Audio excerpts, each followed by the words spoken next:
I'm Igor Goldshmidt from Israel, company Skippersoft, and we're going to talk about AI in testing and trying to find, I will share a couple of insights about quantity and quality. And yeah, we're going to talk about early stage development, so it's more context of startups, and that's something that I'm work last couple years in more focused as consultant, as a QA team lead, full hands-on, and what I'm doing in Skipper is actually help to startups bring quality from first days of development process. And but about myself, I don't know. My last title was Quality Engineer Solution Architect. I worked in Israel companies like Get, Moveit. Last one was VIA, and I also Israel software testing champion. And yeah, I'm a speaker and blogger, and that's all about myself. And like I said, today and my last year, it was like as consultant in company Skippersoft, and that's why I'm all insights, all my experience that I'm trying to share in 30 minutes that we have today. But let's talk about what does mean early stage development, or in other words, startups. And I don't know how much people here work in startup or have experience in the past, but startups in early stages, it's always chaos. And when we're talking about, or we heard about a lot of in past year, last year we heard a lot of stories about founders, R&D teams, small R&D teams that starting like usual new products. It's always a lot of code changes and brutal deadlines, and you trying to figure out some POC in short time, and it always talking about QA power, testing power, you don't have not time or not people or not finance for it.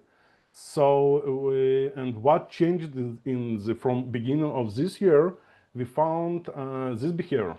Like a lot of startups found, and I call it vibe victims, who is heard like, okay, today we have AI assistants or solutions, and I think it's everybody's feeling like developers wrote tests, and it's something that really a big amount of tests, because it's really cheap. You just use some small prompt, and what we have in context of startups, what they happen, they say, okay, today we have AI anyway solution. Developers starting just in Claude, part of the definition of done, wrote, okay, give me some test in unit and component level. They feeling they have couple tests, but when they come in to real customers to demo and present for somebody in strategical customers, it's we heard a lot of stories about, okay guys, it's our to-do list and new application to-do list. Here we go, you can add new items and see we have a great UI experience, and some founder click on save button and doesn't happen anything. Like it's major main flows doesn't work. They have critical bugs in critical moments for startups, and they really don't understand what happened, because we then ask R&D team, and R&D team a lot of time in startups actually presented in demo, they never understand we have a lot of tests, but why we had so critical bugs in production or in demos and use for our customers. So when we actually it's our best customer for us, because when they come and hear this story, we say, okay, we know how to help you, but when we started to discovering why it happened, we found again AI magics. We found that everyone who is in the part of development process started using by AI tools. It's different approaches, different sets of, somebody just coming to agent in ChatGPT and write, go to my website, click on, etc., like some kind of exporter, and it's almost guys from business. And if you're talking about developers, like I said, it's like part of GitHub, Copilot, or cursors. That's where you can today, by a couple lines of prompt, add new test. And it's actually, we have in early stages, in past it always like, okay guys, where is tests? Ah, no, we just running some checklist before we, but today situation different. We come in and we have a lot of tests in a different level in backend.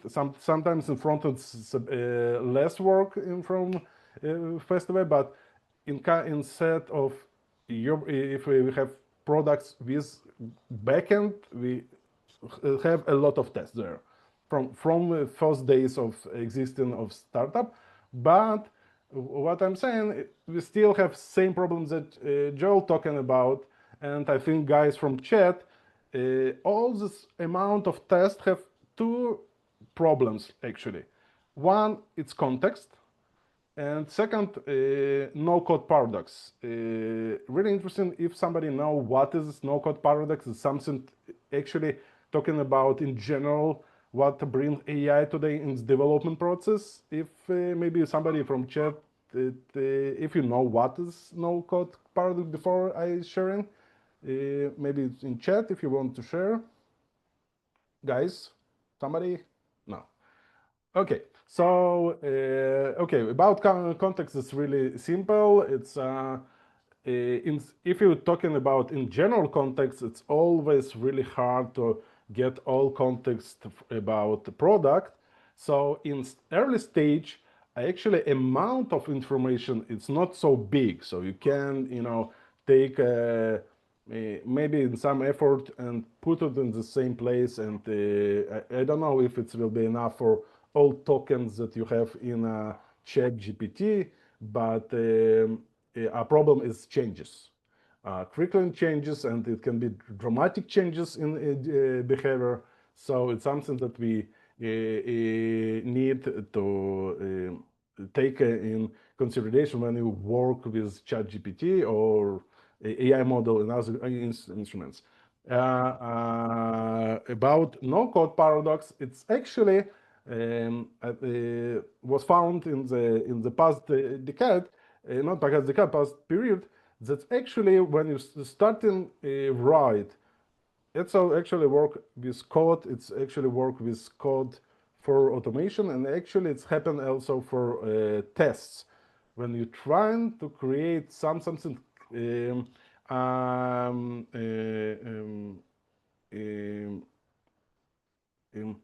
some complicated test, not just talking about level unit. You found yourself that you need you find yourself that you need still expertise to understand what actually doing test and how you can, last mile, last fix to get this test or code in automation or code in real product actually work. And that's something that we also see a lot, and that's why when we're talking about level of testing and how these two weaknesses of AI impacted on your work in different test levels in our daily work. One, we saw that in case of context and no code paradox, that we know in this restriction of AI for using for testing, if you work for unit test and component test, you actually didn't feel in. so you can use it and it's good enough.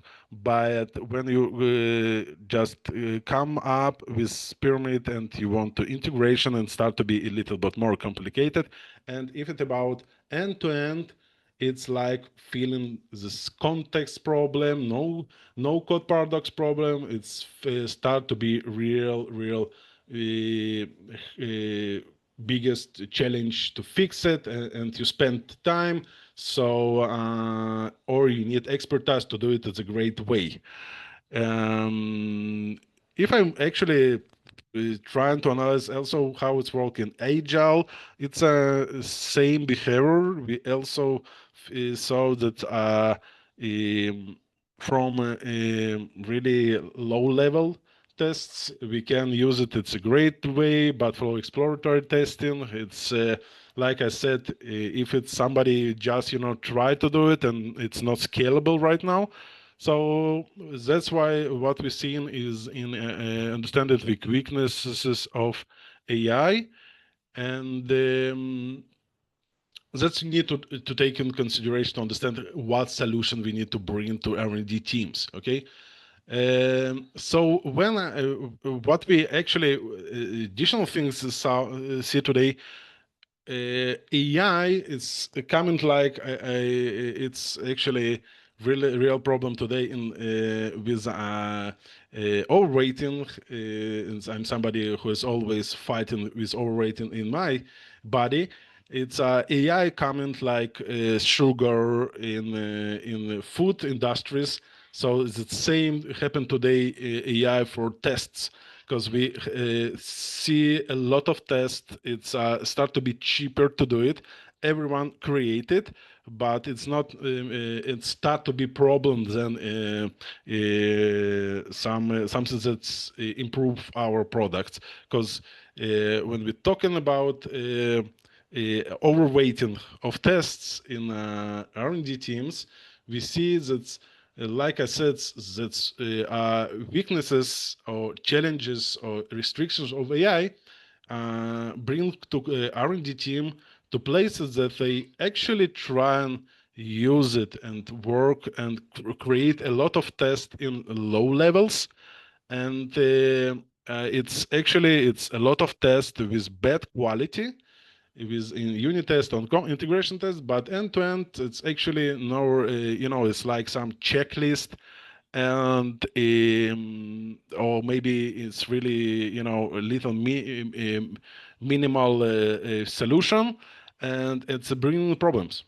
What the problems, I think, is everyone here who is more than 100 test cases in manual automation understands that a big amount of tests always gave some false sense or like illustration. We have quality of code, we have a lot of noise, maintenance cost a lot. Yeah, in some time, in some part of phase development process, opportunity cost and business risk, like I said, and in starting, you need to understand all R&D process.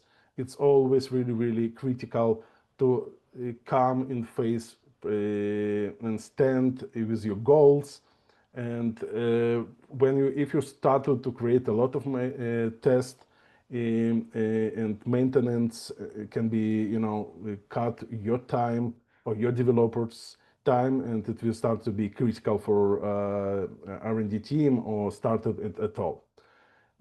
So what we found additional things, that size of product is proportional to automation test or test at all created by AI. But we have one part of phase in early stages where it's not so critical. You can exist with that because product's still small, and your amount of tests that you created still a little small and not bigger. But in some point of a life cycle of startup or development process of your product, what happened in some point of we started feeling negative value. Like I said, all these reasons that we talking about in slide before, And here we need to talk to understand when exactly happened, and it's exactly time to talk about how. Okay, we understand all situation with weaknesses of AI and this problem of too much overrating of tests in startups today or early stages company today, and how we actually can bring quality to quantity. Let's see. Okay, first of all, let's back to and talking about early stage development, because when we talking about early stage development, again, it's divided for, let's say, three before the scaling and going to a lot of a big amount of customers. In this case, I'm talking about more B2B customers, okay, because we have somebody and big critical customers. And first paying customers start to be actually really in a great checkpoint for a company. So when we're talking about POC, so it's like I said, it's small projects, you can use it AI, and actually it's giving you more value than maintenance efforts and more than restrictions that AI give you. So it's really great, and you can use it. I don't know, it's actually can bring you value because, like I said, it's still no maintenance. We see values, it's going well. When we see second phase, design partner phase, first customer, it's always first customers who's really have time and give you chance, for your concept and ready for your bugs. So in general, what's happened that R&D team can use it by AI, and it's but what started, we actually understand that it's going to be part of low-level tests, okay, and anyway we need some people validation on human testing, like somebody mentioned in discussion before. So yeah, it's always that's some kind of solutions that you can use UI, and this will still bring you great value. Whereas start more complicated things where you need start think about quality of quantity of what you actually create by AI tests. It's first pay customers, and yeah, talking about customers because it's always start a little bit scale, and you need more in functionality in your customers. Like somebody want X features, somebody want another customer want additional things, and you need to start to manage it, all these configurations. And like I said, is you start actually testing configurations also. It's like additional layers of logics that you have in product. So yeah, you can use it by AI, but little bit different way. You can just create test in low level, and in the always in this phase we started talking about risk-based testing and how to bring solution for it, but it's a different point of talks. But yeah, it's a phase where we started talking about risk-based testing. But if we continue with use AI, how to do it, actually we find two like approaches how to first of all not bring overweighting in automation and AI test using in automation. It's more right now we're talking about automation. Risk-based was for manual, but if I'm talking about more automation, it's two approaches. We called it diets and MVA. Let's talking about what I'm meaning. Okay, so we took actually idea was born from same tips for people who want healthy eat and bring a body and healthy body. So it's come from there. So when we're talking about how bring also by AI, the testing it's generated and it's actually really, once say, cheap to bring test. You still need to talking about and think about that you need determined portions, like you don't try and you say you developers guys just you need to cover everything here in tests. You need to think about where it will be focused. Still we're talking about count of lean tests. We need to think about how you're going to maintenance. Again, today you can work with labels in your automation project, like said, okay, you tag or tags or labels is dependent of what framework you work to identify junks. Like if you feeling you wrote some test or guys starting using Buffalo some test, and it's you feeling and you see by running it's a flaky test and it's junk, you need to think about some or you see that your AI create duplication, so it's something that you need to or put it on junk, or you say okay it's duplicated, we need to remove it and run it before you actually you or I'm talking about developer guys you need to define junk, establish routine like about reviews or like I said running session. Yeah, okay. It's it's developers or people who is a first QA in team, and you need to create some routine about okay guys, we generate in this sprint a lot of tests, let's see how it's work. And because I always say bad automation tests, it's always about that no one not looking on it, and no manager bring decision according automation. So it's a routine really important to do it. Test balance, like to understand the critical business flows, and stay mindful. It's really really important. Like one of adaptive skills, measure metrics, trying to understand actually what you cover it in what level. Okay, so it's diets. It's one of approach. Additional approach when want to talk about couple minutes, it's how to use it by AI in automation project in general. So I'm always talking about minimum viable automations like MVP, but in automation. Don't try and again, cause today AI give you us superpower, and vibes to create a biggest framework and start to cover it by a lot of tests.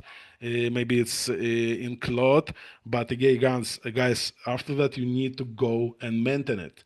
So here it's more important to build strong MVP, to understand what needs in your company or needs your team, and then continue to build automation framework by using AI, and use by AI for after that you understand what actually needs.